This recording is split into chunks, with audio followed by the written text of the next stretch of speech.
नमस्कार दोस्तों, कैसे हो आप? आशा करती हूँ आप सभी अच्छे होंगे। आज फिर मैं आपके लिए एक नई कहानी लेकर आई हूँ। अगर आप हमारे चैनल पर नए हैं तो प्लीज़ हमारे चैनल शिव भक्ति संसार को सब्सक्राइब कर लीजिए। चलिए कहानी सुनते हैं। एक बार की बात है, राजा कृष्णचंद राय अपने राज दरबार में आए तो वहाँ पर सभी सभासद पहले से ही बैठे थे। सबने राजा को प्रणाम किया। राजा ने देखा कि आज जो गोपाल भांड उनके सभा के सबसे प्रखर बुद्धि वाले व्यक्ति थे, आज राज दरबार में नहीं हैं। उनके मन में 5 प्रश्न आए। उनके वे जवाब चाहते थे, तो उन्होंने अपने 5 प्रश्न सभासदों के सामने कह दिए। उनका पहला प्रश्न था कि फूल किसका सबसे अच्छा है। दूसरा प्रश्न उन्होंने किया कि दूध किसका सबसे अच्छा होता है। तीसरे प्रश्न में उन्होंने पूछा कि मिठास किसकी सबसे मीठी होती है। चौथे प्रश्न में उन्होंने पूछा कि पत्ता किसका सबसे अच्छा होता है। और पांचवें प्रश्न ने उन्होंने पूछा कि राजा कौन सा सबसे अच्छा है। सभासदों ने राजा के 5 प्रश्न सुने तो उन्होंने अपने अलग अलग मत रखे। किसी ने कहा कि फूल तो सबसे अच्छा कमल का होता है। किसी ने गुलाब के फूल को अच्छा बताया तो किसी ने चंपा और चमेली के फूल को। दूध के बारे में भी सबकी अलग अलग धारणाएं थी।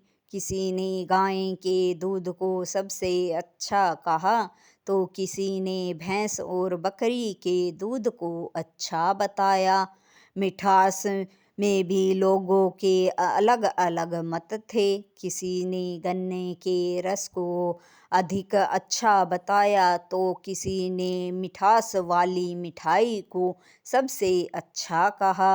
पत्ते के बारे में लोगों का मानना था कि जो पीपल का पत्ता है वह सबसे अच्छा होता है। किसी ने नीम के पत्ते को गुणकारी बताया तो किसी ने केले के पत्ते को सबसे अच्छा बताया। फिर एक राज दरबार में बैठे राजा के चापलूस ने राजा के बारे में कहा कि राजा तो कृष्णचंद राय ही सबसे अच्छे हैं। सभी लोगों ने चापलूसी करते हुए उसकी हाँ में हाँ मिला दी और वे कहने लगे कि हाँ महाराज, ये सही कह रहा है। राजाओं में तो सबसे अच्छे आप ही हैं। पर राजा जो था उनके द्वारा दिए गए उत्तरों से संतुष्ट नहीं था। वह जानते थे कि जो गोपाल भांड है वह ही केवल उनके प्रश्नों के संतोषजनक उत्तर उन्हें दे सकते हैं, जिनसे उनकी संतुष्टि हो सकती है। वे उसी की राह देख रहे थे। इतनी ही देर में गोपाल जो है राज दरबार में आ गए। राजा को प्रणाम किया और अपना आसन ग्रहण किया। राजा ने फिर गोपाल से तुरंत ही अपने 5 प्रश्न कर्मश दोहरा दिए। इस पर गोपाल ने कहा कि महाराज, ये भी कोई प्रश्न है? इनका उत्तर तो अभी मैं आपको दे सकता हूँ। राजा बड़ी उत्सुकता से अपने प्रश्नों के उत्तर पाने के लिए आतुर थे।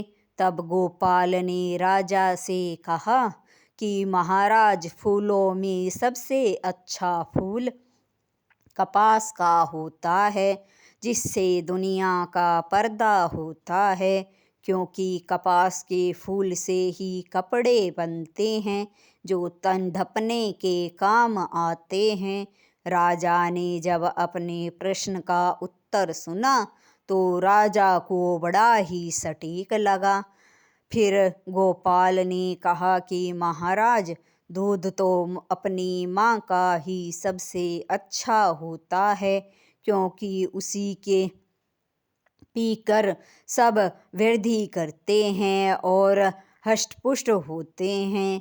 फिर गोपाल ने कहा कि मिठास तो जिह्वा की ही महाराज सबसे अच्छी होती है, क्योंकि जिह्वा की मिठास अगर अच्छी हो तो मनुष्य जो है विषम परिस्थितियों से भी नहीं घबराता है।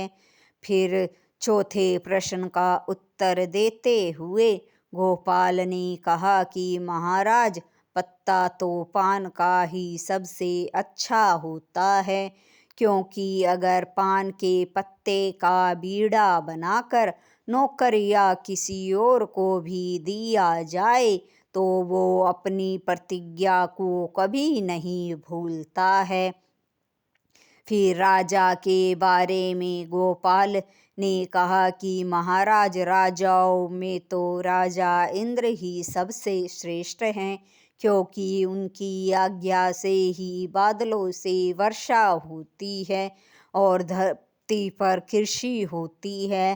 कृषि करने से जो अन्न उगता है उसी से सबका भरण पोषण होता है। राजा ने जब गोपाल के उत्तर सुने तो राजा अच्छे से संतुष्ट हो गए। अब उन्हें अपने प्रश्नों का सटीक उत्तर मिल चुका था। सभी सभा सांसद भी गोपाल के उत्तरों से संतुष्ट हुए। राजा कहने लगे कि मुझे पता था, मुझे संतोषजनक उत्तर केवल गोपाल ही दे सकते हैं, इसलिए मैं आपकी ही प्रतीक्षा कर रहा था।